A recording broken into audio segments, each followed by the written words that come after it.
गुरुर्ब्रह्मा गुरुर्विष्णुः गुरुर्देवो महेश्वरः गुरुर्साक्षात् परं ब्रह्म तस्मै श्री गुरवे नमः। ओम श्रीनारायण परमगुरवे नमः। अद्वैतानंद चिन्मात्र ज्योतिर्नारायणात्मकम् चकास्तु धर्मबोधाय നിത്യമവ്യാഹതാത്മനാം. എല്ലാവർക്കും നമസ്കാരം. ശ്രീനാരായണ ധർമ്മം എന്ന കൃതിയാണ് നമ്മൾ അധ്യയനം ചെയ്തുകൊണ്ടിരിക്കുന്നത്.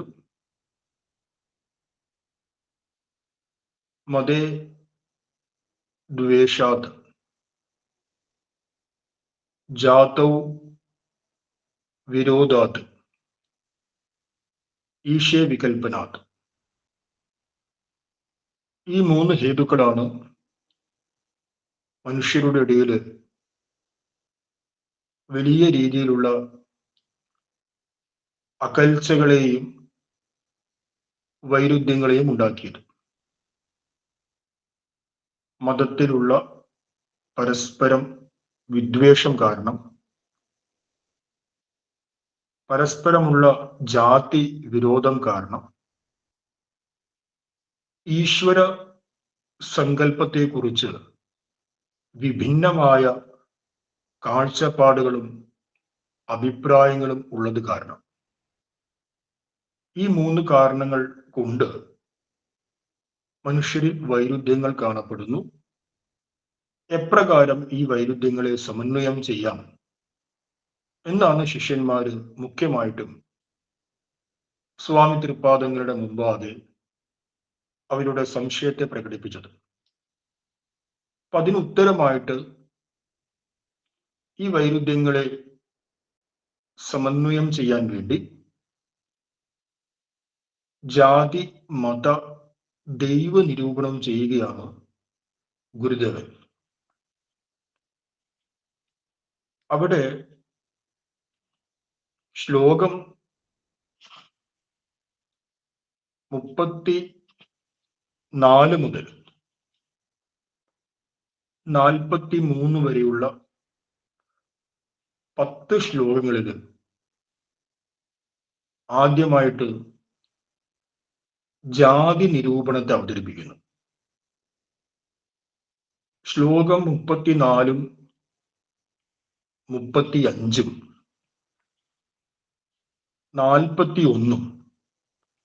41 നമ്മൾ എടുത്തിട്ടില്ല എങ്കിൽ കൂടി 41 ഈ 3 ശ്ലോകങ്ങളും ജാതി എന്താണെന്ന് ദാർശനികമായിട്ട് നിർവചനം ചെയ്തിരിക്കുകയാണ്. അപ്പൊ ഇതേ നിർവചനത്തിന്റെ ആധാരത്തിൽ ജാതിയെ ജീവശാസ്ത്രപരമായി നോക്കിക്കാണുകയാണ് ശ്ലോകം 36 37 ശ്ലോകങ്ങൾ. അതിനുശേഷം വരുന്ന 38 39 ഇപ്രകാരമുള്ള രീതിയിലല്ലാതെ ജാതിയെ മനസ്സിലാക്കിയാലുള്ള മനുഷ്യന്റെ സന്ദേഹത്തെയും ആശയക്കുഴപ്പത്തെയും ചൂണ്ടിക്കാണിക്കുന്നു. ഇപ്രകാരമുള്ള രീതിയിലല്ലാതെ ജാതിയെ മനസ്സിലാക്കരുതെന്നും പറയുന്നു ശ്ലോകം 38 39. ഇനി ഒരു ജാതി ഒരു മതം ഒരു ദൈവം എന്ന ഗുരുവിന്റെ സമന്വയ ദർശനത്തിൽ ഒരു ജാതി എന്ന് പറയുമ്പോൾ കേവലം മനുഷ്യനെ മാത്രം ഒരു ജാതിയായിട്ട് കണ്ടാൽ പോരാ, സർവചരാചരങ്ങളെയും കാണപ്പെടുന്ന മുഴുവൻ പ്രപഞ്ചത്തെയും നമ്മൾ ഒരു ജാതിയിലേക്ക് കൊണ്ടുവരണം. അതെങ്ങനെ കൊണ്ടുവരാം? ജാതി എന്നതിന്റെ ഏറ്റവും ഉയർന്ന നിർവചനം എന്ത് എന്നൊക്കെ ശ്ലോകം 40 പറയുക. അപ്പം ശ്ലോകം 42 43 ആകട്ടെ ഈ ജാതി നിരൂപണത്തെ ഉപസംഹരിച്ച് അതിന്റെ ഫലനിർദ്ദേശത്തെ പറയുകയാണ്. അപ്പൊ ഇപ്രകാരമാണ് ജാതി നിരൂപണം എന്ന ആദ്യ ഭാഗത്തെ നമ്മൾ മനസ്സിലാക്കേണ്ടത്. അപ്പൊ ഇതില് 34, 35 ശ്ലോകങ്ങളുടെ അർത്ഥം കഴിഞ്ഞ ക്ലാസ്സിൽ നമ്മൾ ചിന്തിച്ചിരുന്നു. ഈ ശ്ലോകങ്ങളിൽ ഗുരു പറയുകയാണ്, വ്യാവർത്തകം ചെയ്യുന്ന ഒന്നിനെയാണ് ലക്ഷണം എന്ന് പറയുന്നത്. നമുക്ക് ഒരു വസ്തുവിനെ കുറിച്ചുള്ള ജ്ഞാനം, അറിവുണ്ടാകണമെങ്കിൽ ആ വസ്തുവിനെ ഇതര വസ്തുക്കളിൽ നിന്ന് വ്യാവർത്തകം ചെയ്ത് മനസ്സിലാക്കാൻ സാധിക്കണം. വ്യാവർത്തകം ചെയ്ത് മനസ്സിലാക്കാൻ സാധിച്ചിട്ടില്ലെങ്കിൽ ഏതെങ്കിലും ഒരു വസ്തുവിനെ കുറിച്ചുള്ള വിശേഷമായ ജ്ഞാനം നമുക്കുണ്ടാവില്ല. അപ്പൊ വ്യാവർത്തകം ചെയ്യുവാൻ നമ്മെ സഹായിക്കുന്നത് എന്തോ അതാണ് ലക്ഷണം. എന്താണ് വ്യാവർത്തകം? വ്യാവർത്തകം എന്ന് പറഞ്ഞാൽ ഒന്നിനെ മറ്റൊന്നിൽ നിന്ന് വേർതിരിച്ച് മനസ്സിലാക്കാൻ നമ്മെ സഹായിക്കുന്ന ചില ഘടകങ്ങൾ, ഇവയാണ് വ്യാവർത്തകം എന്ന് പറയുന്നത്. ഒരു മുറിയിൽ ഒരു 10 മനുഷ്യരിയ്ക്കുന്നു എന്ന് കരുതുക. അപ്പൊ എനിക്ക് ആ കൂട്ടത്തില് ഒരു വ്യക്തിയെ വിളിക്കണം എന്തെങ്കിലും കാര്യത്തിന് വേണ്ടിയിട്ട്. അപ്പൊ ഞാൻ പറയുകയാണ്, ആ മനുഷ്യ എഴുന്നേൽക്കൂ എന്ന് പറഞ്ഞാൽ ആ കൂട്ടത്തിൽ ഏത് മനുഷ്യൻ എഴുന്നേൽക്കും? ഞാൻ ഉദ്ദേശിക്കുന്ന വ്യക്തി മനുഷ്യൻ തന്നെയാണ്. ഞാൻ വിളിച്ചത് ശരിയായ പ്രയോഗമാണ്. മനുഷ്യനല്ലാത്ത ഒരാളെയല്ല ഞാൻ ഉദ്ദേശിച്ചത്. പക്ഷെ ആ റൂമിലിരിക്കുന്ന 10 പേരും മനുഷ്യരാണ്. അതുകൊണ്ട് മനുഷ്യ എന്ന് വിളിച്ചു കഴിഞ്ഞാല് ആ 10 പേരെയും ചേർത്ത് അതിനെ മനസ്സിലാക്കണം. അപ്പൊ എനിക്ക് ഈ 10 പേരിൽ നിന്ന് ഞാൻ ഉദ്ദേശിച്ച ഒരാളെ മാത്രം എനിക്ക് പ്രത്യേകമായിട്ട് സെലക്ട് ചെയ്യാൻ സാധിക്കില്ല. മനുഷ്യൻ എന്ന പദം അവിടെ വ്യാവർത്തകം ചെയ്യുന്നില്ല.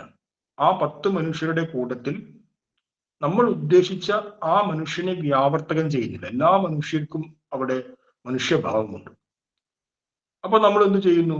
നമ്മൾ ഈ 10 മനുഷ്യരുടെ ഇടയിൽ ബാക്കി 9 മനുഷ്യർക്കും ഇല്ലാത്ത ചില ഘടകങ്ങൾ, ചില ലക്ഷണങ്ങളോട് കൂടിയ രീതിയിൽ ആ വ്യക്തിയെ നമ്മൾ വിളിക്കുന്നു. ആ ഉയരം കൂടിയ വ്യക്തി എഴുന്നേൽക്കൂ എന്ന് പറയുമ്പോൾ ആ 10 മനുഷ്യന്മാർക്കിടയിൽ ഏറ്റവും ഉയരം കൂടിയ വ്യക്തി ഉണ്ടാവുമല്ലോ. ആ വ്യക്തി എഴുന്നേൽക്കും. അപ്പൊ ഉയരം കൂടിയ എന്നുള്ള ആ ലക്ഷണം നാം ഉദ്ദേശിച്ച ആ വ്യക്തിയെ ഇതര മനുഷ്യരിൽ നിന്ന് വ്യാവർത്തകം ചെയ്യുന്നു. ഇതര മനുഷ്യർക്ക് ഇയാളുടെ അത്രയും ഉയരമില്ല, ഇയാൾക്ക് നല്ല ഉയരമുണ്ട്.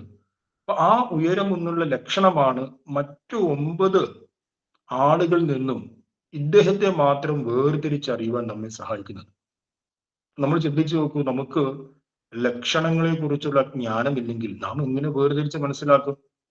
നമ്മുടെ മുമ്പിലൂടെ കടന്നു പോകുന്ന എല്ലാവരും മനുഷ്യർ, എല്ലാവരും പശുക്കൾ, എല്ലാവരും പൂച്ചകൾ. നമുക്ക് ഓരോന്നിനെ ഇന്നതാണെന്ന് മനസ്സിലാക്കാനുള്ള ഏക വഴി ലക്ഷണമാണ്. ഇപ്പൊ നമുക്കറിയാം, ഇപ്പൊ നമ്മെ കാണുന്നു, ആ ഇദ്ദേഹം ഇങ്ങനെയാണ്. അയാളെ കാണുന്നു, അയാൾ എങ്ങനെയാണ്. ഓരോരുത്തരുടെയും മറ്റുള്ളവരുടേതിൽ നിന്നും വ്യത്യസ്തങ്ങളായ ലക്ഷണങ്ങൾ ഓരോരുത്തർക്കും ഉണ്ട്. ആ വ്യത്യസ്തമായ ലക്ഷണങ്ങളെ നമുക്ക് നല്ല രീതിയിൽ അറിയാം. അതുകൊണ്ടാണ് നമ്മൾ എവിടെ പോയാലും ആ വ്യക്തിയെ മനസ്സിലാക്കുന്നത്, തിരിച്ചറിയുന്നത്. അപ്പൊ ലക്ഷണമില്ലാതെ വസ്തുജ്ഞാനമില്ല. അതുകൊണ്ടാണ് ആചാര്യന്മാര് ലക്ഷണ പ്രമാണാഭ്യാം ഹി വസ്തുസിദ്ധി എന്ന് പറഞ്ഞിരിക്കുന്നത്. ലക്ഷണങ്ങളും പ്രമാണവും കൊണ്ടാണ് നമുക്ക് വസ്തുക്കളെ തിരിച്ചറിയാൻ സാധിക്കുന്നത്, വസ്തുക്കളെ മനസ്സിലാക്കാൻ സാധിക്കുന്നത്. അപ്പൊ ലക്ഷണത്തിന്റെ ആദ്യ ഒരു സൂചനയാണ് ഗുരുദേവൻ നൽകിയത്. എന്താണ് ആ സൂചന? ലക്ഷണം എന്ന് പറഞ്ഞാൽ വ്യാവർത്തകം ചെയ്യപ്പെടുന്ന ഒന്നാണ് എന്ന് പറയുന്നു. അതിനുശേഷം ഒന്നുകൂടി പരിഷ്കരിച്ച് ലക്ഷണത്തിന്റെ ഒരു ലക്ഷണം തരികയാണ്. ലക്ഷണം എന്ന് പറഞ്ഞു കഴിഞ്ഞാൽ ദോഷത്രയ ശൂന്യമായിരിക്കണം. 3 ദോഷങ്ങൾ ഇല്ലാത്ത ഒന്നിനെയാണ് ലക്ഷണം എന്ന് പറയുന്നത്. ആ ലക്ഷണം ആ വസ്തുവിൽ മാത്രം ഘടിതമായിരിക്കണം. ആ വസ്തുവിൽ നിന്ന് അന്യമായി മറ്റു വസ്തുക്കളിലേക്ക് പോകരുത്. ആ ക്ലാസ്സിൽ നമ്മൾ നേരത്തെ മനസ്സിലാക്കി ആ റൂമിൽ ഉയരം കൂടിയ ആളാണ് നാം ഉദ്ദേശിക്കുന്ന ആ മനുഷ്യൻ. അപ്പൊ ഉയരം കൂടിയ എന്ന ലക്ഷണം ആ മനുഷ്യനിൽ മാത്രമേ ഘടിതമാകാൻ പാടുള്ളൂ. തുല്യമായ ഉയരമുള്ള 3 പേരുണ്ടെങ്കിലോ, തുല്യമായ ഉയരം നമ്മൾ വിളിക്കുകയാണ്, ഉയരം കൂടിയ മനുഷ്യ എഴുന്നേൽക്കൂ എന്ന് പറയുമ്പോൾ തുല്യമായ ഉയരമുള്ള 3 പേര് എഴുന്നേൽക്കും. നിങ്ങൾക്ക് ഉയരം എന്ന ലക്ഷണം ആ മനുഷ്യനെയും മറികടന്ന് മറ്റുള്ള ആളുകളിലേക്കും വ്യാപിക്കുകയാണ്. അപ്പൊ ലക്ഷണം നാം കൽപ്പിക്കുന്ന ആ വസ്തുവിൽ മാത്രമേ നിലനിൽക്കാൻ പാടുള്ളൂ. ആ വസ്തുവിൽ നിന്ന് ഇതരമായ മറ്റു വസ്തുക്കളിലേക്ക് ലക്ഷണം പോകരുത്. അങ്ങനെ ലക്ഷണം പോയി കഴിഞ്ഞാൽ എന്ത് പറയാം? അതിനെ അതിവ്യാപ്തി ദോഷം എന്ന് പറയാം. ഇനിയോ, ഇനി ലക്ഷണം ആ മനുഷ്യനിൽ മുഴുവനായിട്ടും വ്യാപ്തമായിരിക്കണം. ഇപ്പോ ആ മനുഷ്യന്റെ കൈക്ക് മാത്രം ചുവന്ന നിറമുണ്ടെന്ന് കരുതുക. അപ്പോൾ ഇയാൾ വിളിക്കുകയാണ്, ചുവന്ന നിറമുള്ള മനുഷ്യ എഴുന്നേൽക്കൂ എന്ന് പറഞ്ഞു കഴിഞ്ഞാലോ, അയാളുടെ കൈക്ക് മാത്രമേ ചുവന്ന നിറമുള്ളൂ. അതുകൊണ്ട് അയാളെ നമുക്ക് ചുവപ്പ് നിറമുള്ള ഒരു മനുഷ്യൻ എന്ന് പൂർണ്ണമായിട്ട് വ്യവഹരിക്കാൻ സാധ്യമല്ല. അപ്പൊ ആ ചുവപ്പ് നിറമെന്ന് പറയുന്ന ആ ലക്ഷണം ആ മനുഷ്യനിൽ പൂർണ്ണമായിട്ടും ഘടിതമായിരുന്നില്ല. ചില ഭാഗത്ത് മാത്രമേ ഘടിതമാകുന്നുള്ളൂ. അതുകൊണ്ട് നമുക്ക് എന്ത് പറയാം? ആ ലക്ഷണത്തെ അവ്യാപ്തി ദോഷമുള്ളതാണെന്ന് പറയാം. ലക്ഷണം ലക്ഷ്യസ്ഥാനത്ത് പൂർണ്ണമായിട്ടും ഘടിതമാകുന്നില്ല, പൂർണ്ണമായും ചേരുന്നില്ല. ചില സ്ഥലങ്ങളിലേ ചേരുന്നുള്ളൂ.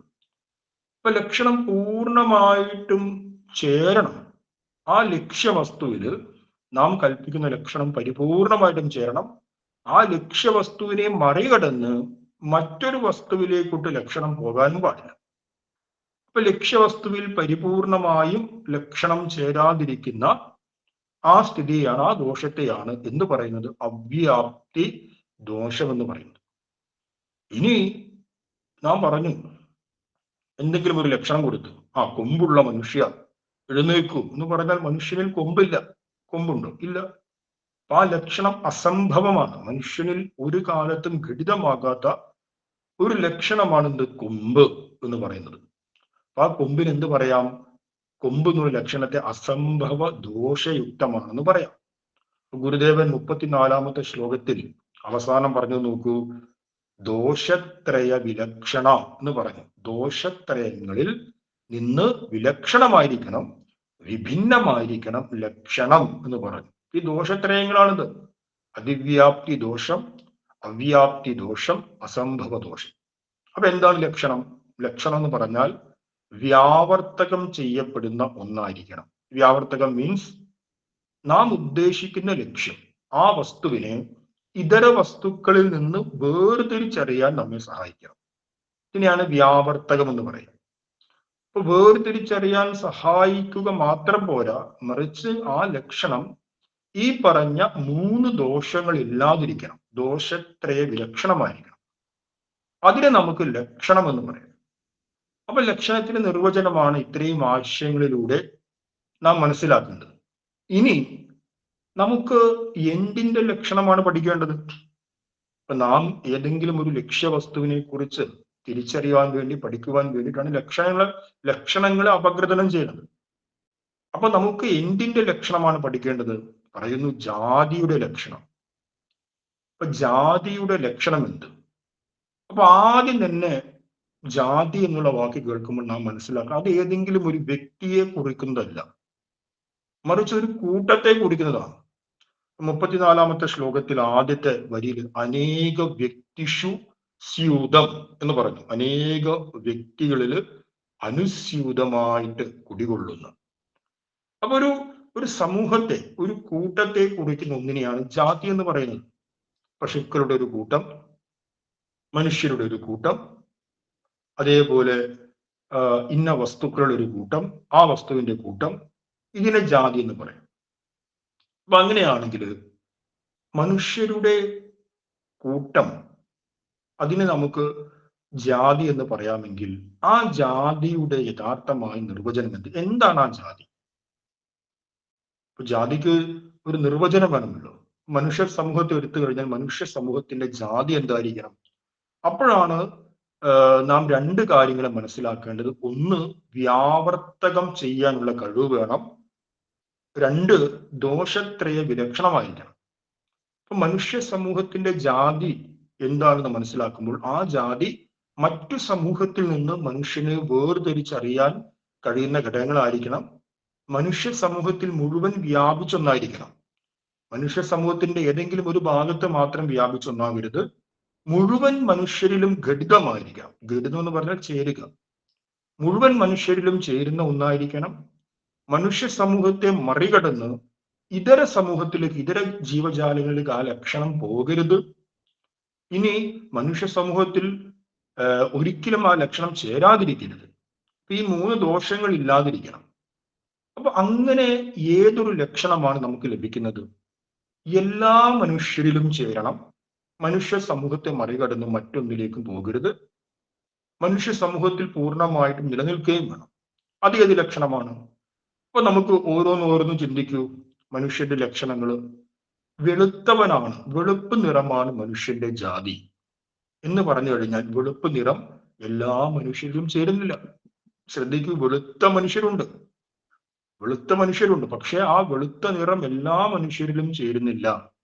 അപ്പോൾ എന്ത് സംഭവിച്ചു? അവ്യാപ്തി ദോഷം വന്നു. അവ്യാപ്തി ദോഷം വന്നാൽ നമ്മൾ ഒന്നിനെ ലക്ഷണമായിട്ട് മാനിക്കില്ല. അപ്പം പറയുകയാണ്, ഒരു കാര്യം ചെയ്യാം, ബ്രാഹ്മണ്യമായിരിക്കും മനുഷ്യന്റെ ജാതി. അപ്പൊ ഇന്ന് നിലനിൽക്കുന്ന ബ്രാഹ്മണ്യം എന്ന് പറയുന്ന ആ സങ്കല്പത്തെ എടുത്തു കഴിഞ്ഞാൽ ലോകത്തിലെ മുഴുവൻ മനുഷ്യരും ബ്രാഹ്മണരല്ല. അപ്പൊ അവിടെയും എല്ലാ മനുഷ്യരിലേക്കും ചേരുന്നില്ല. അപ്പൊ വീണ്ടും പറയുകയാണ്, എങ്കിൽ ജീവനുള്ളതായിരിക്കും മനുഷ്യൻ. മനുഷ്യന്റെ ജാതി എന്ന് പറയുന്നത് ജീവനാണ്. ജീവനുള്ളത് എന്നത് മനുഷ്യൻ. അങ്ങനെയാണെങ്കിൽ മനുഷ്യ സമൂഹത്തിന് മാത്രമല്ല ജീവനുള്ളത്. ജീവനുള്ള പശുപക്ഷികളുണ്ട്, മറ്റ് ഇതര പ്രാണിവർഗങ്ങൾക്കും ജീവനുണ്ട്. അപ്പൊ നോക്കൂ, മനുഷ്യ സമൂഹത്തെയും മറികടന്ന് മറ്റ് പ്രാണിവർഗങ്ങളിലേക്ക്, ഇതര ജീവജാലങ്ങളിലേക്ക് ആ ലക്ഷണം അതിവ്യാപനം ചെയ്യുന്നു. അപ്പൊ എന്ത് പറയാം? അതിവ്യാപ്തി ദോഷയുക്തമാണ് ആ ലക്ഷണം എന്ന് പറയാം. അതുകൊണ്ട് ജീവൻ എന്നത് മനുഷ്യന്റെ ലക്ഷണമാകുന്നില്ല, അതിവ്യാപ്തി ഉള്ളത് കൊണ്ട്.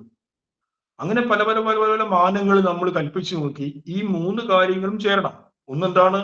ദോഷത്രയ വിലക്ഷണമായിരിക്കണം. മൂന്ന് ദോഷങ്ങളും ഇല്ലാതായിരിക്കണം.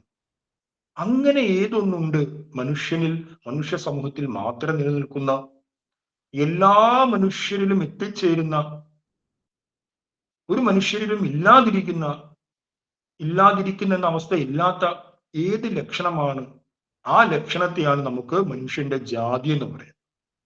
അപ്പൊ നിരൂപണം ചെയ്ത് നമ്മൾ മനസ്സിലാക്കി ലോകത്തിലുള്ള എല്ലാ മനുഷ്യരിലും എത്തുകയും അതേസമയം മനുഷ്യവംശത്തിന് പുറമെ മറ്റൊന്നിലേക്ക് അതിവ്യാപനം ചെയ്യാതിരിക്കുകയും ചെയ്യുന്നത് ഒരൊറ്റ വസ്തു. മുഴുവൻ മനുഷ്യ സമൂഹത്തെയും നമുക്ക് ചേർത്ത് കോർത്ത് നിർത്താൻ മുഴുവൻ മനുഷ്യ സമൂഹത്തിലും അനുസ്യൂതം വ്യാപ്തമായിരിക്കുന്നത് ഒരൊറ്റ കാര്യമേ ഉള്ളൂ. ആ കാര്യം എന്താണ്? ആ കാര്യമാണ് മനുഷ്യത്വം. അതുകൊണ്ട് ഗുരു പറയുന്നു, മനുഷ്യത്വം ഹി ജാതി. മനുഷ്യന്റെ ജാതി എന്ന് പറയുന്നത് മനുഷ്യത്വമാണ്. എന്തുകൊണ്ട്? ആ മനുഷ്യത്വം നമുക്ക് സകല മനുഷ്യരിലും ഘടിതമാക്കാൻ കഴിയും. വീണ്ടും നമുക്ക് സംശയം, എന്താണ് മനുഷ്യത്വം? കാരണം ഇത്തരം പദങ്ങള് സംസ്കൃതത്തിൽ പ്രയോഗിക്കുന്ന പല പദങ്ങളും മലയാളത്തിലുമുണ്ട്, മലയാളത്തിലും വ്യവഹരിക്കുന്നുണ്ട്. പക്ഷെ മലയാളത്തില് അതിനർത്ഥം വേറെ ആയിരിക്കും. മലയാളത്തിലെ മനുഷ്യത്വം എന്ന് പറഞ്ഞാൽ ഒരു നല്ല ഗുണങ്ങളുള്ള, കാരുണ്യവും ദയയും സഹാനുഭൂതിയൊക്കെ ഉള്ള ഒരു വ്യക്തി, അവൻ നല്ല മനുഷ്യത്വമുള്ളവനാണ്. പക്ഷെ ആ മനുഷ്യത്വമല്ല ഇവിടെ ഗുരു പറഞ്ഞിരിക്കുന്ന ജാതി നിർണയത്തിലും ഇവിടെ ഈ ശ്ലോകത്തിലും പറഞ്ഞിരിക്കുന്ന മനുഷ്യത്വം. മനുഷ്യത്വം എന്ന് പറഞ്ഞാൽ മനുഷ്യൻ എന്ന ജീവിവർഗത്തെയാണ് സൂചിപ്പിക്കുന്നത്. അപ്പൊ മനുഷ്യൻ എന്ന ജീവിവർഗത്തിൽ പെടാത്ത ഏതെങ്കിലും ഒരു മനുഷ്യനെ നമുക്ക് കാണിക്കുവാൻ സാധിക്കുമോ? ഇന്ത്യക്കാരനോ ആഫ്രിക്കക്കാരനോ ഇനി ഏത് വർണ്ണ മതവിശ്വാസിയുമാകട്ടെ, മനുഷ്യൻ എന്ന ജീവിവർഗത്തിൽ പെടാത്ത ഏതെങ്കിലും ഒരു മനുഷ്യൻ എന്ന ജീവിവർഗത്തിൽ എല്ലാവരും ഉൾപ്പെട്ടു, ആരെയും മാറ്റി നിർത്താൻ കഴിയില്ല. അപ്പൊ ആ ജീവിവർഗത്തെ മുഴുവൻ കുറിക്കുവാൻ വേണ്ടിയിട്ടാണ് ത്വ എന്നുള്ള പ്രത്യയം ചേർത്തത്. തസ്യ ഭാവ ത്വത്തലോ. ഇതാണ് വ്യാകരണ നിയമം. തല് പ്രത്യയം ചേർക്കാം, ത്വ പ്രത്യയം ചേർക്കാം. അപ്പൊ മനുഷ്യത്വം എന്ന് പറയുമ്പോൾ മനുഷ്യ ജീവി വർഗം എന്ന് മനസ്സിലാക്കണം. ആയതിനാൽ മനുഷ്യന്റെ ജാതി മനുഷ്യത്വമാണ്. ഈ നിലയിൽ മനുഷ്യൻ ഒറ്റ ജാതിയാണ് എന്ന് ഗുരു പറഞ്ഞിരിക്കുന്നു. ഏറ്റവും ഉന്നതമായ, ലോകത്ത് ഇന്നോളം അവതരിക്കപ്പെട്ട സമന്വയ ദർശനങ്ങളിൽ ഏറ്റവും ഉന്നതമായ ഒരു ദർശനമാണ് ഗുരുവിൻ്റെത്. ഈ നിലക്ക് നാം ജാതിയെ സമീപിച്ചു കഴിഞ്ഞാൽ മനുഷ്യർക്ക് ഒറ്റ ജാതിയല്ലേ ഉള്ളൂ. രണ്ട് ജാതിയുണ്ട്, പല ജാതിയുണ്ട്, ഇല്ല, ഒറ്റ ജാതിയേ ഉള്ളൂ. അതുകൊണ്ട് മനുഷ്യരുടെ ജാതി മനുഷ്യത്വമാണ് എന്ന് അസന്നിഗ്ധമായിട്ട് നമുക്ക് വെളിവാക്കപ്പെടുകയാണ്. ഇനി ഇതേ ആശയത്തെ, ഇതേ ദർശനത്തെ, ഇതിപ്പോ ഫിലോസഫിക്കലായിട്ടാണ് മനുഷ്യന്റെ ജാതിയെ നിർവചനം ചെയ്തിരിക്കുന്നത്. അതിനെ പല പല മാനങ്ങളിലൂടെ ഗുരു നമുക്ക് വേണ്ടി അവതരിപ്പിക്കുകയാണ്. ജീവശാസ്ത്രപരമായിട്ട്, ജൈവികമായിട്ട് മനുഷ്യന്റെ ജാതി ഒന്നാണെന്ന് പറയുന്നു. അടുത്ത ശ്ലോകം നോക്കൂ. ശ്ലോകം 36. സ്ത്രീ പുംസയോർമിഥോ രാഗാത് ഗ്രാമ്യധർമ്മ, സ്ത്രീ പുംസയോർമിഥോ രാഗാത് ഗ്രാമ്യധർമ്മേ യദി പ്രജാ ജായതേ ജാതിഃ അനയോരേകാന്യമോഹകൽപിതാ. സ്ത്രീ പുംസയോഃ മിഥോ രാഗാത് ഗ്രാമ്യധർമ്മേ യദി പ്രജാ ജായതേ ജാതിഃ അനയോഃ ഏക അന്യ മോഹകൽപിത. ഇങ്ങനെയാണ് അതിന്റെ പദം തിരിച്ചെഴുതിയാൽ നമുക്ക് മനസ്സിലാക്കാൻ കഴിയുന്നത്. അതിന്റെ അന്വയാർത്ഥം ചിന്തിക്കൂ. സ്ത്രീ പുംസയോഃ മിഥ രാഗാത്, സ്ത്രീ പുരുഷന്മാരുടെ പരസ്പരമുള്ള സ്നേഹത്താൽ, പരസ്പരമുള്ള അനുരാഗത്താൽ, ഗ്രാമ്യധർമ്മേ പ്രജ യതി ജായതേ. ഗ്രാമ്യധർമ്മം എന്ന് പറഞ്ഞാൽ മൈഥുന സമാചാരം, സ്ത്രീ പുരുഷന്മാരുടെ ശാരീരിക സംബന്ധം, ഫിസിക്കൽ റിലേഷൻ, അതിനാണ് ഗ്രാമ്യധർമ്മം. ഗ്രാമ്യധർമ്മം എന്നുള്ള സംസ്കൃത വാക്കിന്റെ അർത്ഥം അതാണ്, മൈഥുന സമാചാരം എന്ന് പറയാം. അപ്പൊ സ്ത്രീ പുരുഷന്മാരുടെ പരസ്പരമുള്ള അനുരാഗത്തിൽ അവർ മൈഥുന സമാചാര കർമ്മത്തിൽ ഏർപ്പെടുന്നു. അതിന്റെ ഫലമായി അവർക്ക് കുഞ്ഞുങ്ങൾ, സന്താനങ്ങൾ ജനിക്കുന്നു. അതിനാൽ അനയോഹോ ജാതിയേക, അതിനാൽ ഈ രണ്ടു പേരുടെയും, എല്ലാവരുടെയും ജാതി ഒന്നാകുന്നു. സ്ത്രീ പുരുഷന്മാരുടെ ജാതി ഒന്നാകുന്നു. ഇതൊരു ജൈവികമായ ജീവശാസ്ത്രപരമായ കാഴ്ചപ്പാടാണ്. എന്താണ് ആ കാഴ്ചപ്പാട് പറയുന്നത്? ഇപ്പൊ നേരത്തെയുള്ള ശ്ലോകത്തില് ഗുരുദേവൻ ജീവിവർഗത്തെയാണ് ജാതി എന്ന് പറഞ്ഞിരിക്കുന്നത്. ഓരോ ജീവിവർഗത്തെയും അതാത് ജാതി എന്ന് പറയുന്നു. അതിന്റെ കൂടുതൽ സ്പഷ്ടമായ ഒരു നിർവചനം 41-ാമത്തെ ശ്ലോകത്തിൽ പറയുന്നുണ്ട്. മനുഷ്യരെന്ന ജീവിവർഗം ഒരു ജാതിയാണ്, കുരങ്ങന്മാരെന്ന ജീവിവർഗം ഒരു ജാതിയാണ്. അങ്ങനെ ഓരോരോ ജീവിവർഗത്തെയുമാണ് ഒരു ജാതി എന്ന് ആദ്യം ഗുരുദേവൻ നിർവചനം ചെയ്തത്. അപ്പൊ ആ ഒരു നിർവചനത്തിന് ഒരു ജൈവികമായ, ജീവശാസ്ത്രപരമായ ചില പ്രമാണങ്ങൾ കൂടി കാണിക്കുകയാണ്. നമ്മൾ ചിന്തിക്കൂ, ഒരു ജീവിവർഗത്തിൽപ്പെട്ട പുരുഷ പ്രജയ്ക്കും സ്ത്രീ പ്രജയ്ക്കും മാത്രമേ പരസ്പരം ഗ്രാമ്യധർമ്മത്തിൽ ഏർപ്പെട്ട്, മൈഥുന സമാചാരത്തിൽ ഏർപ്പെട്ട് സന്തതിയെ ഉത്പാദിപ്പിക്കാൻ സാധിക്കൂ. ഒരു ജീവിവർഗത്തിൽപ്പെട്ട ഒരു പുരുഷനും മറ്റൊരു ജീവിവർഗത്തിൽപ്പെട്ട ഒരു സ്ത്രീയും തമ്മിൽ ഒരിക്കലും ഇണചേരില്ല. അത് പ്രകൃതി നിയമമല്ല. ഇപ്പൊ ഒരു ജീവിവർഗത്തിൽ തന്നെ ആ ജീവികൾ തമ്മിൽ അവാന്തരമായിട്ടുള്ള ചില മാറ്റങ്ങൾ ഉണ്ടാകാം. ഇപ്പൊ മനുഷ്യരിൽ നോക്കും, മനുഷ്യരിലും ഇപ്പൊ ദേശഭാഷ കാലങ്ങൾക്കനുസരിച്ച് അവരുടെ രൂപത്തിലും ഭാവത്തിലും പല വ്യതിയാനങ്ങളുണ്ട്. നമ്മൾ വേറെ രാജ്യത്തേക്ക് പോയാൽ മഞ്ഞ മുഖമുള്ള ആൾക്കാരെ കാണാം, തവിട്ട് മുഖമുള്ള ആൾക്കാരെ കാണാം, മൂക്ക് പരന്നിരിക്കുന്ന അല്ലെങ്കിൽ മൂക്ക് നീണ്ടിരിക്കുന്ന, കണ്ണ് ചെറുതായ അല്ലെങ്കിൽ കണ്ണ് വലുതായ, അങ്ങനെ പല അവാന്തരമായ മാറ്റങ്ങളുണ്ട്. പക്ഷെ ഇവരെല്ലാവരും പരസ്പരം ഇണചേർന്ന് കഴിഞ്ഞാൽ അവർക്ക് കുഞ്ഞുങ്ങൾ ഉണ്ടാകുന്നുണ്ട്. എന്തുകൊണ്ട്?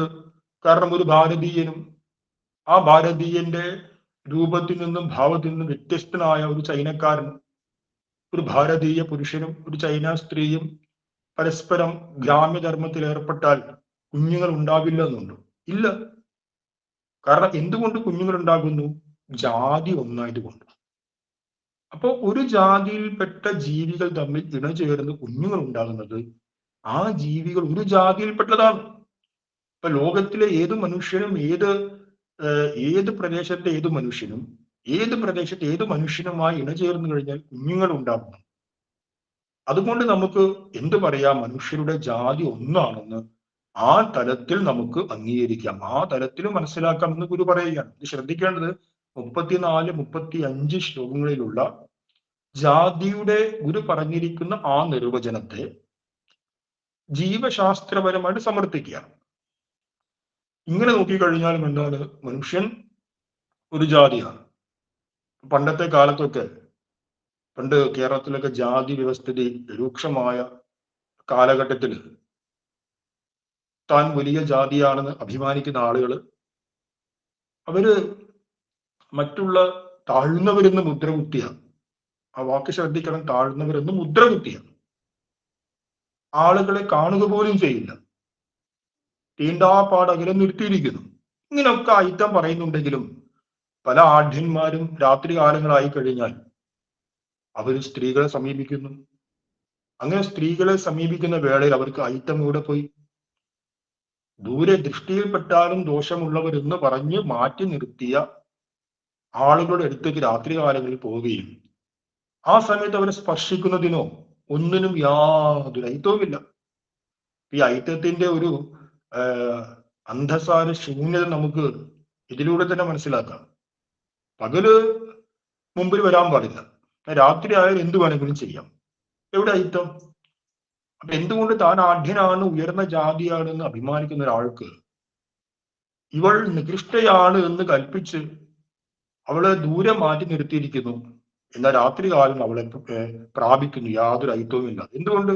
ഒരു ജാതി ആയതുകൊണ്ടാണ്, ഒരു ജാതിയിൽപ്പെട്ട ആളായതുകൊണ്ടാണ് പരസ്പരം ഗ്രാമ്യധർമ്മത്തിൽ ഏർപ്പെടാനും പരസ്പരം അനുരാഗബദ്ധരായിരിക്കാനും കഴിയുന്നത്.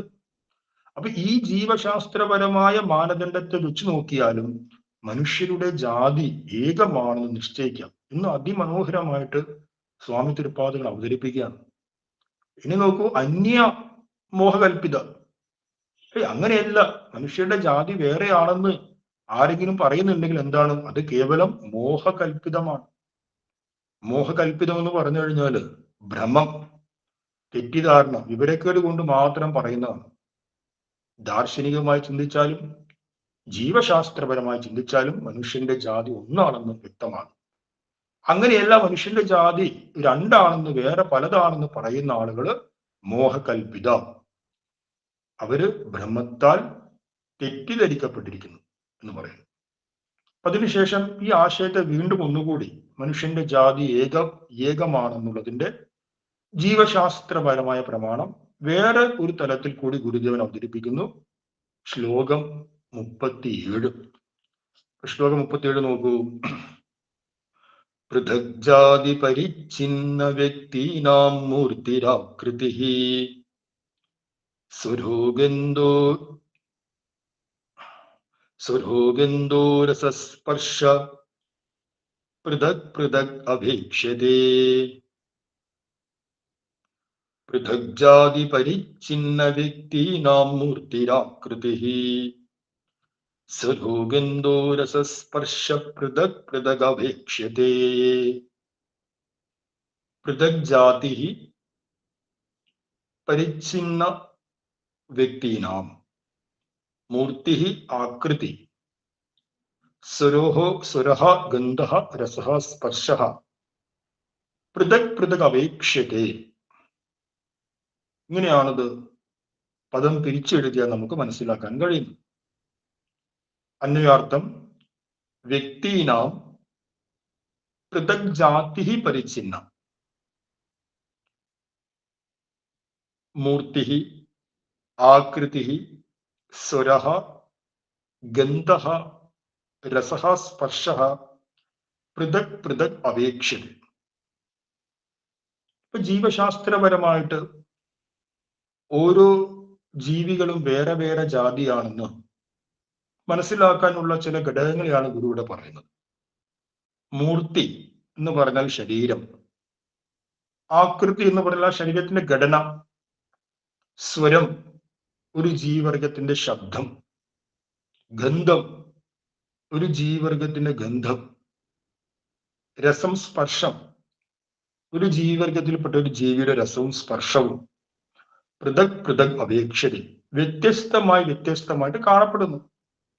നമുക്ക് മനുഷ്യജാതിയിൽപ്പെട്ട മനുഷ്യർക്ക് അവർക്ക് സാമാന്യമായിട്ട് ഒരു ശരീരമാണ്, അവരുടെ ശരീരമേകമാണ്. സാമാന്യമായിട്ട് എന്ന് പറഞ്ഞാൽ നമ്മൾ നിവർന്ന് നടക്കുന്നു, രണ്ട് കൈകളുണ്ട്, രണ്ട് കാലുകളുണ്ട്, മുഖത്തിന്റെ ഇന്ന ആകൃതിയുണ്ട്, ആ മുഖത്തിൽ ഇന്ന ഭാഗത്ത് രണ്ട് കണ്ണ് ഉണ്ടായിരിക്കും, രണ്ട് ചെവി ഉണ്ടായിരിക്കും, ആ ചെവിക്ക് ഇന്ന സ്ഥലങ്ങളിൽ നിർണയിക്കപ്പെട്ടിട്ടുണ്ട്. മനുഷ്യരുടെ കണ്ണ് ഇവിടെയും ഇവിടേക്ക് ഉണ്ടാകും ഇല്ലല്ലോ. ചില ജീവികളുടെ കണ്ണുകൾ രണ്ട് വശത്തായിരിക്കും, പക്ഷെ മനുഷ്യരുടെ കണ്ണുകൾ നേർരേഖയിലാണ്. ഇപ്പൊ സാമാന്യമായിട്ട് മനുഷ്യ ശരീരത്തിന് പൊതുവായുള്ള ഒരു ആകൃതിയുണ്ട്. ആ ആകൃതി ഇതര ജീവികളുടെ ആകൃതിയിൽ നിന്ന് വ്യത്യസ്തമാണ്.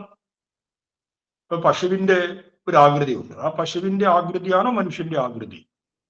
മനുഷ്യരിൽ ഓരോ മനുഷ്യരുടെയും മുഖഭാവം വ്യത്യസ്തമായിരിക്കും. പക്ഷെ സാമാന്യമായിട്ട് നമ്മൾ ചിന്തിച്ചു കഴിഞ്ഞാൽ മനുഷ്യരുടെ ആകൃതി, ശരീരഘടന ഒന്നാണ്.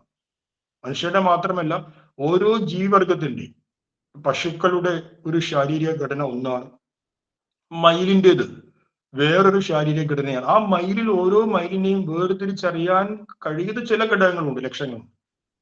പക്ഷെ മയിൽ വർഗത്തിന്റെ പൊതുവായ ശരീരത്തിന്റെ ആകൃതി ഒന്നാണ്.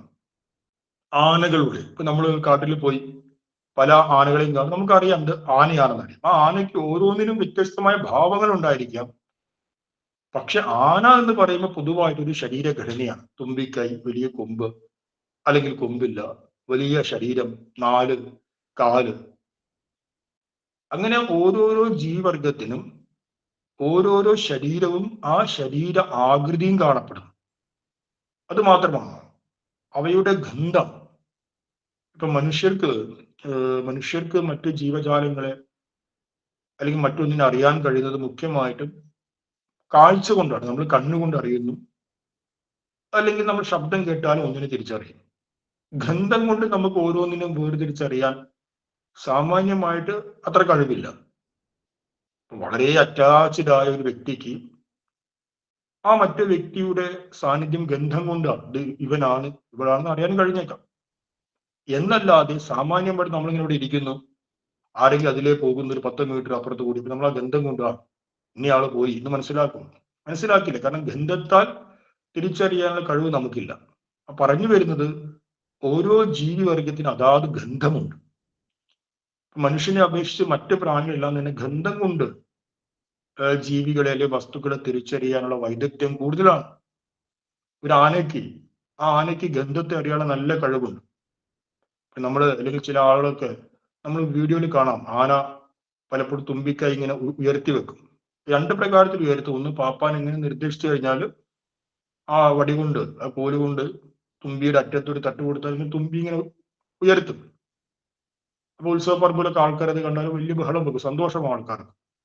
അല്ലാതെ ഏതെങ്കിലും ഒരു മനുഷ്യര് ദൂരത്തുകൂടി പോയി കഴിഞ്ഞാൽ ആന തുമ്പി ഇങ്ങനെ ഉയർത്താറുണ്ട് ചിലപ്പോൾ. അത് കാട്ടാനയായും നാട്ടാനയായും. നമ്മൾ കരുതും ആന നമ്മളെ നമസ്കരിച്ചിരിക്കുകയാണ്, ഒരു സലാം വെച്ചാണെന്ന് കരുതും നമ്മൾ. ആനങ്ങനെ കൈകൊണ്ട് ഇങ്ങനെ ഉയർത്തുന്നു. വാസ്തവത്തിൽ ആന തുമ്പി ഉയർത്തുന്നതിന് ഒരു ആന പരിപാലനത്തിന്റെ ഭാഷയിൽ വാട എടുക്കുക എന്ന് പറയും. ആന വാട എടുക്കുന്നു. ആ പോയ ആൾ എന്താണെന്ന് അറിയാൻ വേണ്ടിയിട്ട് അതിന്റെ സ്മെല്ല് കറക്റ്റ് എടുക്കാൻ വേണ്ടി തുമ്പി ഉയർത്തി വെക്കുകയാണത്.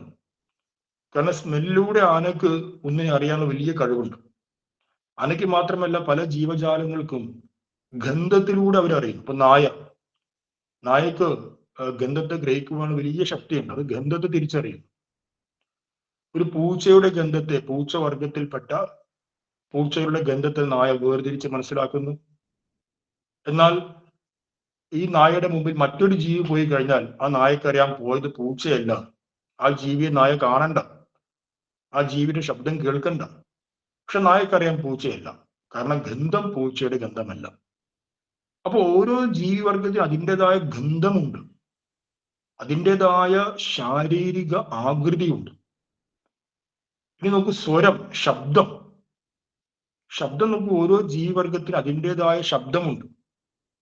നമ്മൾ ഇങ്ങനെ ഇവിടെ ഇരിക്കുന്നു, ദൂരേല് ശബ്ദം കേൾക്കുന്നു, നമുക്കറിയാം അത് മയിലാണ്.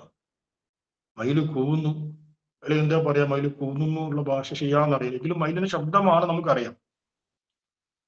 ആന അലറുന്നു, ആനയുടെ ചിഹ്നം വിളി കേട്ട് കഴിഞ്ഞാൽ നമുക്കറിയാം അത് ആനയാണ്. നമ്മൾ പറയോ ഒരു കടുവ അതാ ഗർജിക്കുന്നു, അല്ലെങ്കിൽ സിംഹം ഗർജിക്കുന്നു എന്ന് പറയുമോ? ഇല്ല, അത് ആനയുടെ ശബ്ദമാണ് നമുക്കറിയാം.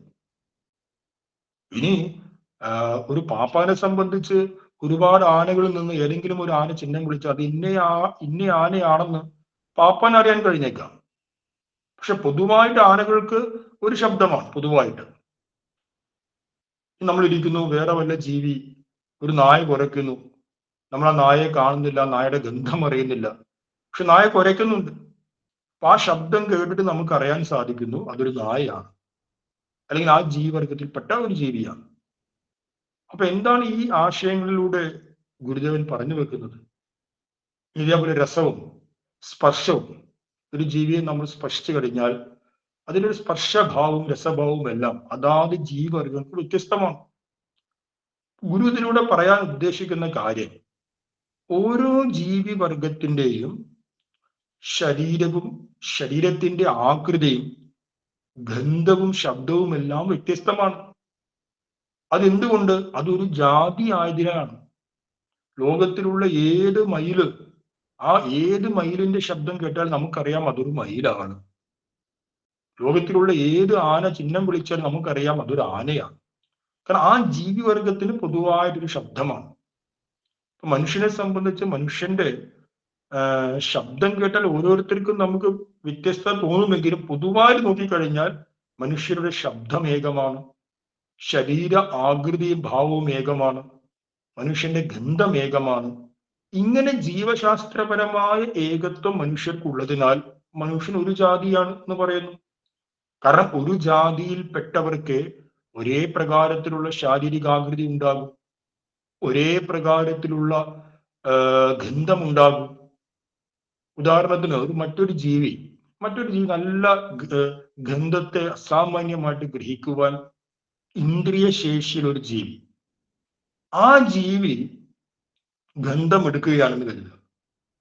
അപ്പൊ ഒരു 4-5 മനുഷ്യർ പോകുന്നു.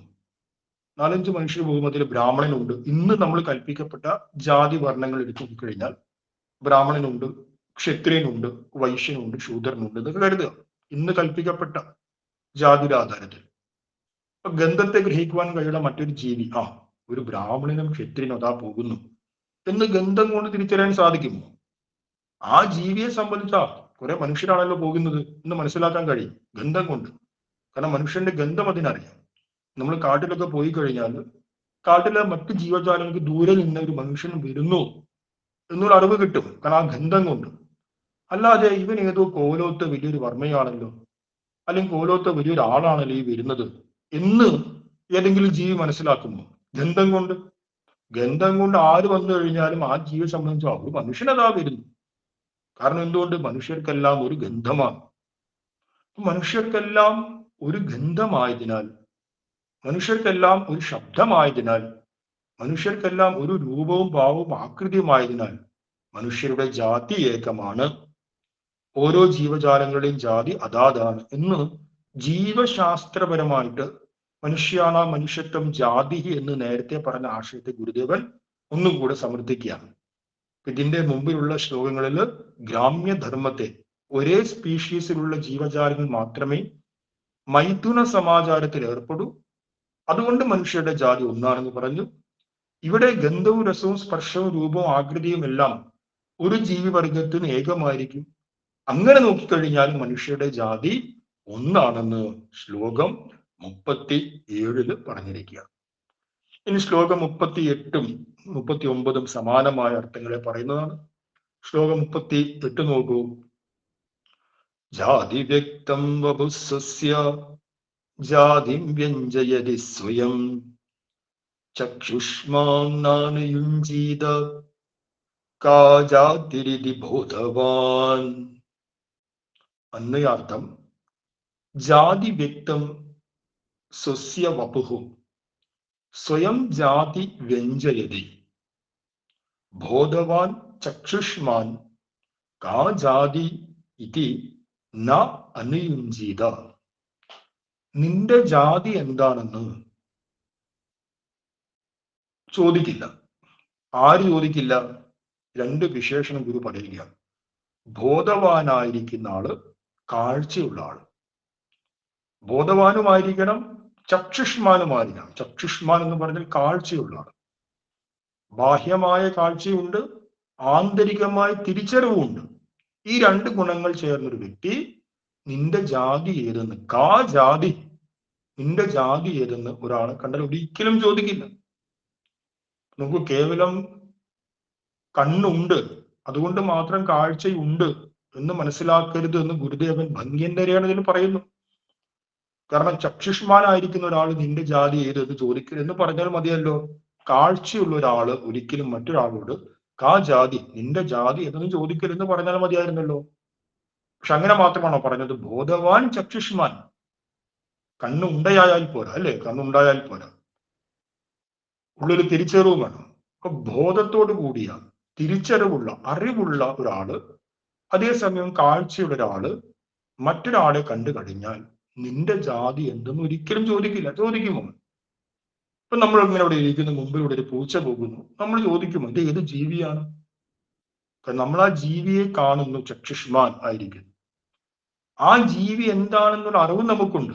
അതൊരു പൂച്ചയാണെന്നുള്ള അറിവും നമുക്കുണ്ട്. ആ അറിവില്ലെങ്കിൽ ചോദിച്ചേക്കാം, പക്ഷെ അറിവ് നമുക്കുണ്ട്. അതുകൊണ്ട് നമുക്കറിയാം അതൊരു പൂച്ചയാണ്. നമ്മുടെ മുമ്പിലൂടെ ഏത് ജീവി കടന്നു പോയി കഴിഞ്ഞാലും ആ ജീവിയുടെ ശരീരം സസ്യവപുഹു ജാതിം വ്യഞ്ജയതി. ആ വാക്ക് നോക്കൂ, സസ്യവപുഹു. സസ്യ എന്ന് പറയുമ്പോൾ അവനവന്റെ ശരീരം തന്നെ ജാതിയെ അഭിവ്യക്തമാക്കുന്നു, ജാതിയെ പ്രകടിപ്പിക്കുന്നു. ഞാൻ ഇന്ന ജാതിയാണെന്ന് ഈ പ്രപഞ്ചത്തിലെ ഓരോ ജീവിയും ആ ജീവിയുടെ ശരീരത്താൽ മറ്റുള്ളവരെ ബോധിപ്പിക്കുന്നു. ഒരു ആന അതിന്റെ നെറ്റിയിൽ ഞാൻ ആനയാണെന്ന് എഴുതേണ്ട കാര്യമില്ല. ആ ആനയുടെ ശരീരം കൊണ്ട്, ആനയുടെ മേൽപ്പറഞ്ഞ മുൻ ശ്ലോകങ്ങളിൽ പറഞ്ഞ രസഗന്ധ രൂപ ആകൃതികൾ കൊണ്ട് തന്നെ അത് മറ്റുള്ളതിനെ ബോധിപ്പിക്കുകയാണ് ഞാനൊരു ആനയാണ്.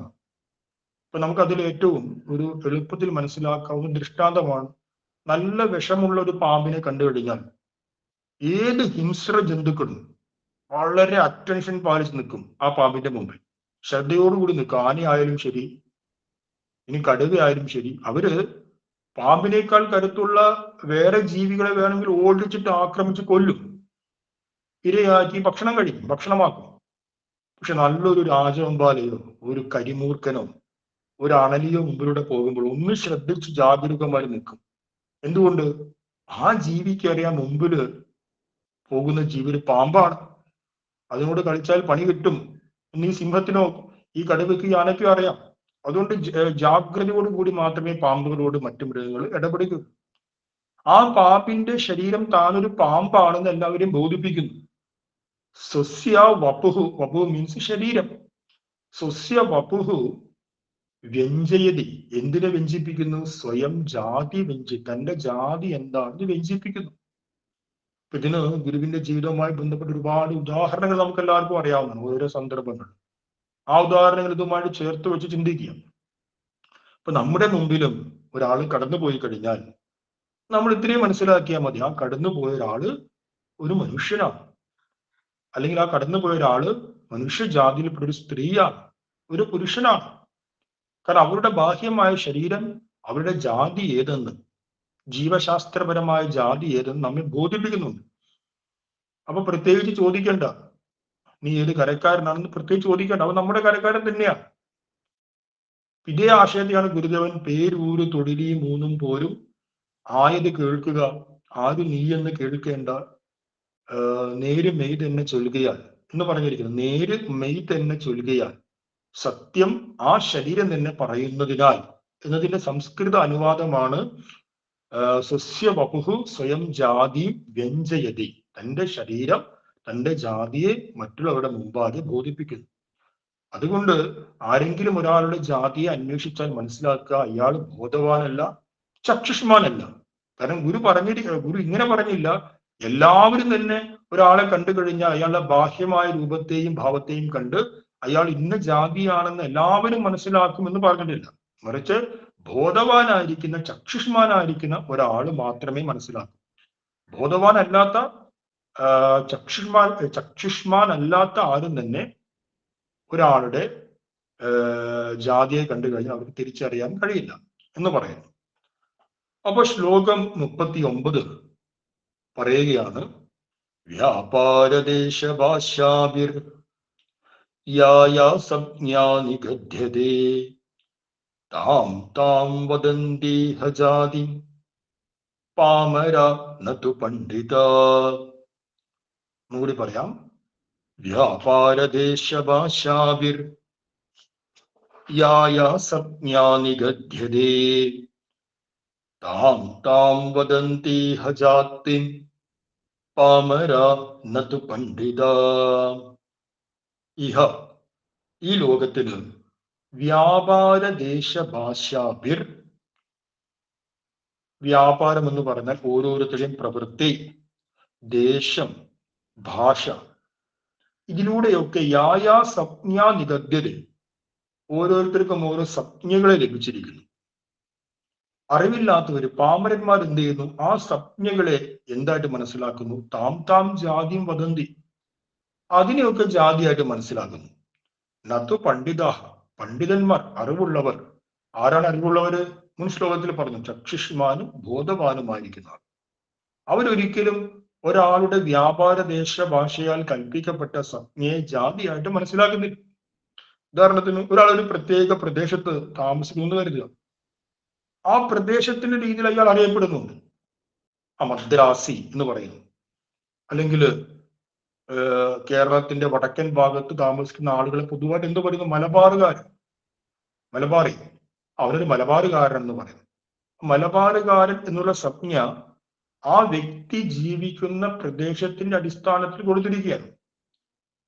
അവനൊരു നോർത്ത് ഈസ്റ്റുകാരനാണ്, ഒരു വടക്കേ ഇന്ത്യക്കാരനാണ്. അപ്പൊ ഇത് അവര് ജീവിക്കുന്ന ആ ദേശത്തിനനുസരിച്ച് നമ്മൾ വ്യവഹരിക്കുന്നു. ആ സംജ്ഞകളൊന്നും തന്നെ എന്തല്ല, ജാതിയല്ല. ആ സംജ്ഞകളെ ഇനി ആരെങ്കിലും ജാതിയായിട്ട് മാനിക്കുന്നുണ്ടെങ്കിൽ അവര് പാമരന്മാരാണ്, അറിവില്ലാത്തവരാണ്. അറിവുള്ള ആൾ ഒരിക്കലും അങ്ങനെയുള്ള സംജ്ഞകളെ, അങ്ങനെയുള്ള പേരുകളെ, സംജ്ഞ എന്ന് പറഞ്ഞാൽ പേരുകളെ ഒന്നും ജാതിയായിട്ട് മാനിക്കില്ല. എന്തുകൊണ്ട് ഗുരുതു പറഞ്ഞു? കാരണം നമുക്കറിയാം, പിൽക്കാലത്ത് ഈ ജാതി വിവേചനം ശക്തമായത് ജോലികളുടെ അടിസ്ഥാനത്തിലായിരുന്നു. ഒരേ ജോലി ചെയ്യുന്ന ആളുകള് മൊത്തത്തില് ഒരു ജാതിയായിട്ട് വേർതിരിച്ച് മനസ്സിലാക്കാൻ തുടങ്ങി. ഇപ്പോ അച്ഛനും അമ്മയും അവർ ശില്പവേല ചെയ്യുകയാണ് എന്ന് കരുതുക. ശില്പവേല പണ്ടത്തെ കാലത്തിലൊക്കെ കുഞ്ഞുങ്ങളെ സ്കൂളിൽ വെച്ച് പഠിപ്പിക്കുവാനുള്ള സാഹചര്യം ഇല്ലായിരുന്നു. അക്കാഡമിക്കൽ വിദ്യ പണ്ടത്തെ കാലം മീൻസ് ഒരു 10 15 അല്ലെങ്കിൽ 30 40 കൊല്ലം മുമ്പുള്ള കാര്യമല്ല, നൂറ്റാണ്ടുകൾക്ക് മുമ്പ് അല്ലെങ്കിൽ ദശാബ്ദങ്ങൾക്ക് മുമ്പ്. ആ കാലഘട്ടത്തിൽ ഒരു അക്കാഡമിക്കൽ സ്റ്റഡീസ് ആ തരത്തിൽ വലിയ പ്രാധാന്യമില്ലാത്ത, അല്ലെങ്കിൽ സമൂഹത്തിന്റെ വരേണ്യവർഗം മാത്രം ഗുരുകുലങ്ങളിൽ പോയി അഭ്യസിച്ചിരുന്ന ഒരു കാലഘട്ടത്തില് ശില്പവേല ചെയ്യുന്ന ഒരു അച്ഛനും അമ്മയും, ആ അച്ഛന്റെയും അമ്മയുടെയും കുഞ്ഞ്, കാരണം കുഞ്ഞിന് മാതാപിതാക്കളുടെ കൂടെ നിൽക്കണം, അതുകൊണ്ട് ഇവർ ജോലി ചെയ്യുമ്പോൾ ആ കുഞ്ഞിനെയും തങ്ങളുടെ കൂടെ കൊണ്ടുപോകും. ഇവര് കല്ലെടുത്ത് കുത്തുന്ന സമയത്ത് ആ കുഞ്ഞും അടുത്തിരുന്ന് കളിക്കുമ്പോൾ ഇവരുടെ ആ കാഴ്ചയെയും ഇവരുടെ ജോലിയെയും എല്ലാം കണ്ടുകൊണ്ട് ആ കുഞ്ഞുനാളില് ആ കല്ലിൽ എന്തെങ്കിലുമൊക്കെ കോറാനും വരയ്ക്കാനും തുടങ്ങും. അങ്ങനെ വളരെ ചെറിയ പ്രായത്തിൽ തന്നെ ശില്പകല അവരിൽ ഉറക്കി. അപ്പൊ ഇത് വലിയൊരു വിശാലമായ ഇത് ചിന്തിച്ചു കഴിഞ്ഞാൽ, ഒരേ ജോലി എടുക്കുന്ന ഒരുപാട് ആളുകൾ, അവരെ ആ ജോലിയുടെ ആധാരത്തിൽ പിന്നീട് എന്ത് പറയുന്നു? ഇവരൊരു ജാതിയാണെന്ന് പറയും. അവരുടെ ജോലിയാണത്. ഇനി കുറെ ആളുകൾ അവര് മത്സ്യബന്ധനത്തിൽ ഏർപ്പെടുന്നു. മത്സ്യബന്ധനത്തിൽ ഏർപ്പെടുമ്പോൾ അവരുടെ കുഞ്ഞുങ്ങളും സഹോദരന്മാരും അവരുടെ എല്ലാ ബന്ധുക്കളും ഒരുമിച്ച് ആ ജോലി ചെയ്യുന്നു. കാരണം കൂടുതൽ സൗകര്യത്തിന് വേണ്ടിയിട്ട്. ഇവരൊരു ജാതിയാണെന്ന് പറയും. ഇനി വേറെ എന്തെങ്കിലും കർമ്മം ഒരുമിച്ച് വസ്ത്രങ്ങൾ അലക്കുന്നു. ശ്രദ്ധിക്കണം, ഇത് ജോലിയുടെ തൊഴിലിന്റെ ആധാരത്തിൽ ഗോത്രങ്ങൾ വേർതിരിഞ്ഞ് ആദ്യ കാലഘട്ടത്തിൽ ഇന്നത്തെ കാലത്ത് ഒരിക്കലും മനസ്സിലാക്കരുത്. ഇന്നത്തെ കാലത്ത് നമുക്ക് ഒരാളുടെ ജോലി കണ്ടാൽ അയാൾ ഏത് ജാതി എന്ന് പറയാൻ സാധിക്കില്ല. പണ്ടത്തെ കാലഘട്ടത്തിൽ ഇത് ആവിർഭവിക്കുന്ന കാലഘട്ടത്തിൽ ഒരുമിച്ച് ഒരേ പ്രകാരത്തിലുള്ള ജോലി ചെയ്തിരുന്ന ആളുകളെ പിന്നീട് ഒരേ സത്യം കൊടുത്ത് അവർ ആ ജാതിയാണെന്ന് പറഞ്ഞു. അതുകൊണ്ട് എന്ത് ദോഷം സംഭവിച്ചു? പിന്നെ ആ ജാതിയുമായിട്ട് യാതൊരു ബന്ധവും വെക്കാതെയായി ഇതര ജാതിക്കാർ. ഞങ്ങൾ കല്യാണം കഴിക്കില്ല പരസ്പരം, നിങ്ങൾ ആ ജോലി എടുക്കുന്ന ആളുകളാണ്, ഞങ്ങൾ ഈ ജോലി എടുക്കുന്ന ആളുകളാണ്, ഞങ്ങൾ നിങ്ങളുമായിട്ട് മറ്റ് കൊടുക്കൽ വാങ്ങുകയില്ല, ഇടപാടില്ല. അപ്പോ കുറെ പേര് ചേർന്ന് വസ്ത്രം അലക്കുന്നു. അപ്പൊ ആ വസ്ത്രം അലക്കാൻ വേണ്ടിയിട്ട് അവർ സൗകര്യത്തിന് വേണ്ടി ബന്ധുക്കളൊക്കെ ഒരുമിച്ച് വരുന്നു, മക്കളും എല്ലാവരും ഒരുമിച്ച് ചേർന്ന് വസ്ത്രം അലക്കുന്നു. രാജാവിന്റെ വസ്ത്രം, പ്രഭുക്കന്മാരുടെ വസ്ത്രം. വസ്ത്രം അലക്കുന്നത് കൊണ്ട് ഇവരെല്ലാവരും ഒരു ജാതിയായിട്ട് പിന്നീട് പറയപ്പെട്ടു. ഗുരു ഇവിടെ പറയും, നോക്കൂ, ഒരാളിന്റെ വ്യാപാരം, പ്രവൃത്തി, ആ പ്രവൃത്തിയുടെ ആധാരത്തിൽ ഒരിക്കലും ആ പ്രവൃത്തിയെ വിലയിരുത്തി ഇതാണ് ഇവന്റെ ജാതി എന്ന് പറയരുത്. എനിക്കിപ്പോഴും വ്യക്തമായിട്ടൊരു നമ്മുടെ ഒരു അനുഭവം എന്ന് പറയുന്നത്, നമ്മൾ പണ്ട് ഒരു ആശ്രമത്തിൽ പഠിക്കുന്ന സമയത്ത് വടക്കേനിലാണ്. ആശ്രമത്തിന്റെ നമ്മെ പഠിപ്പിച്ചിരുന്ന ആചാര്യൻ ഒരു മലയാളിയായ ഒരു വിദ്വാനായിരുന്നു, വലിയ പണ്ഡിതനാണ്. അപ്പൊ ആ മലയാളിയായ വിദ്വാൻ ഒരിക്കലും ആശ്രമത്തിലെ ആ ടേബിളിൽ ഒരു കാല് പൊട്ടിപ്പോയി. കാല് ഏതാണ്ട് ഒരു മധ്യഭാഗത്ത് വെച്ച് പൊട്ടി. അപ്പൊ പുള്ളിക്കാരൻ എന്ത് ചെയ്തു?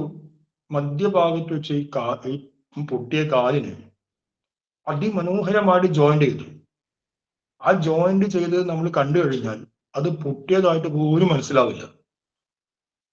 അദ്ദേഹം എടുത്ത് എന്തൊക്കെ പശയൊക്കെ വെച്ച് ഉള്ളിൽ കൂടി ആണിക്കെ തറച്ച് നല്ല വിദഗ്ധമായിട്ട് സംഭവം പൊട്ടിയതാണ്. വളരെ സൂക്ഷിച്ച് നോക്കിയാൽ പൊട്ടിയെ മനസ്സിലാക്കാം, പക്ഷെ ദൂരെ നോക്കിയാൽ ഒറ്റ നോട്ടത്തിൽ അതങ്ങനെ പൊട്ടിന്ന് മനസ്സിലാക്കാൻ സാധിക്കില്ല.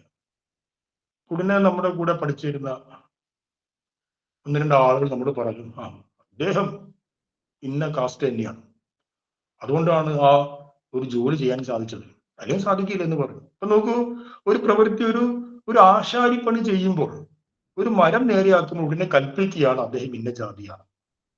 ഇവിടെ ഗുരു എന്ത് പറയുന്നു? ഒരാളുടെ പ്രവൃത്തി കണ്ട് ആ പ്രവൃത്തിയിൽ നിന്നും ആ വ്യക്തി ഇന്ന ജാതിയാണെന്ന് നാം നിശ്ചയിക്കരുത്. അങ്ങനെ ആർക്കെങ്കിലും മനസ്സിലാക്കുന്നുണ്ടെങ്കിൽ, അങ്ങനെ ആരെങ്കിലും പറയുന്നുണ്ടെങ്കിൽ മനസ്സിലാക്കുക, അവർ പാമരന്മാരാണ്. നതു പണ്ഡിതാഹ, പണ്ഡിതന്മാർ ഒരിക്കലും എന്ത് പറയുന്നില്ല? വ്യാപാര ദേശ ഭാഷ, ഭാഷയും കൂടി നമ്മൾ ഇതിൽ ഉൾക്കൊള്ളിക്കുക. ഒരു സമൂഹം ഒരു ഭാഷയെ പറയുന്നുണ്ടെങ്കിൽ, ഒരുമിച്ച് പറയുന്നുണ്ടെങ്കിൽ, അത് ഭാഷാപരമായ രീതിയിൽ അവരെ നമ്മളൊരു ജാതിയായിട്ട് മനസ്സിലാക്കരുത്. ഇന്നത്തെ കാലത്ത് ആർക്കും ഏത് ഭാഷയും പറയാമല്ലോ. പണ്ടത്തെ കാലത്ത് ഗോത്രങ്ങൾ വികസിച്ചു വരുന്ന സമയത്ത് ജാതി കൽപ്പനകൾ നടന്നത് ഇപ്രകാരമാണ്. ഒരേ ജോലിയിൽ ഏർപ്പെടുന്ന ആളുകളെ ഒരു ജാതിയായിട്ട് പറയുന്നു, ഒരേ ദേശത്ത് താമസിക്കുന്ന ആളുകൾ പിന്നീട് ഒരു ജാതിയായിട്ട് പറയുന്നു, ഒരേ ഭാഷ സംസാരിക്കുന്ന ആളുകൾ ഒരു ജാതിയായിട്ട് പറയുന്നു. പാമരാഹ വിഗദ്യതേ നതു പണ്ഡിതാഹ, പാമരന്മാരാണ് വ്യാപാര ദേശ ഭാഷകളാൽ ജാതിയെ, ആ സംജ്ഞകളെ ജാതി എന്ന് മനസ്സിലാക്കുന്നത്. പണ്ഡിതന്മാര് ഒരിക്കലും പറയില്ല എന്ന് പറയുന്നു. അപ്പൊ ഈ 39ാമത്തെ ശ്ലോകത്തിന് ശേഷം 40ാമത്തെ ശ്ലോകത്തില് സ്വാമി തൃപ്പാദങ്ങള് ജാതിയെ പാരമാർത്ഥികമായിട്ട് നിർവചനം ചെയ്യുക. നമ്മൾ ജാതിയെ ഇങ്ങനെ മനസ്സിലാക്കി കഴിഞ്ഞാലും, ഈ രീതിയിൽ സ്പീഷീസിന്റെ ആധാരത്തിലാണ് ജാതി എന്ന് മനസ്സിലാക്കി കഴിഞ്ഞാലും, ഒരു ജാതി എന്നുള്ള ആത്യന്തിക നിർവചനത്തിൽ നമ്മൾ എത്തുന്നില്ല. ഇപ്പൊ ഗുരുവിന്റെ സമന്വയ ദർശനം എന്താണ്? ഒരു ജാതി, ഒരു മതം, ഒരു ദൈവം, ഇതാണ്. ഒരു ജാതി എന്ന് പറയുമ്പോൾ ഈ സ്പീഷീസിന്റെ ആധാരത്തിൽ നോക്കിയാലും പല ജാതി ഉണ്ടല്ലോ. മനുഷ്യജാതി ഉണ്ട്, വാനര ജാതി ഉണ്ട്. ഗുരുദേവനോട് ദൃഷ്ടാന്തം പറഞ്ഞു, മനുഷ്യജാതി, വാനരജാതി, പശുജാതി, പികജാതി, ഓരോരോ ജീവജാതി, ഓരോരോ ജീവിവർഗം പലതുണ്ട്. അപ്പോഴും പല ജാതിയാകുന്നു. നമുക്ക് വേണ്ടത് ഒരു ജാതി എന്ന ആത്യന്തികമായ സമന്വയ ദർശനത്തിലേക്ക് എത്തുകയാണ്. അതുകൊണ്ട് ആ ഒരു ജാതി എന്ന സമന്വയ ദർശനത്തിലേക്ക് കൊണ്ടുപോകുന്ന, ജാതിയുടെ ഏറ്റവും കാണപ്പെടുന്ന സകല ദൃശ്യപ്രപഞ്ചങ്ങളും, സകല പ്രപഞ്ചവും ഒരൊറ്റ ജാതിയാണ് എന്ന ജാതിയുടെ പാരമാർത്ഥികമായ നിർവചനത്തിലേക്ക് കൊണ്ടുപോകുന്ന ശ്ലോകമാണ് ശ്ലോകം 40. ആ ശ്ലോകം നമുക്ക് അടുത്ത ക്ലാസ്സിൽ വിചാരം ചെയ്യാം. ഇന്ന് ഇത്രയും പറഞ്ഞുകൊണ്ട് ഉപസംഹരിക്കാം.